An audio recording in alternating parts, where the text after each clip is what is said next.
కాదు, ఈ భూలోకమైన అసలు శాశ్వతమైనది కానే కాదు. ఎందుకంటే నేను శాశ్వతంగా జీవించాలని ఈ భూలోకంలో ఎవరెవరైతే తీర్మానించుకున్నారో వాళ్ళందరూ గతించిపోయారు.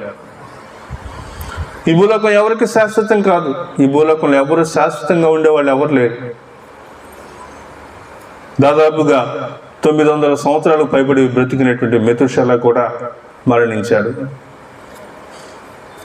ప్రియులరా, ఒక నిర్ణయం తీసుకోండి. ఆత్మ వరములను గురించి,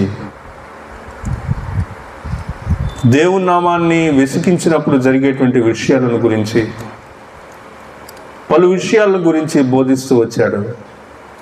మనందరం కూడా ఇక్కడ కూర్చొని దేవుని యొక్క వాక్యాన్ని వింటూ ఉన్నాం.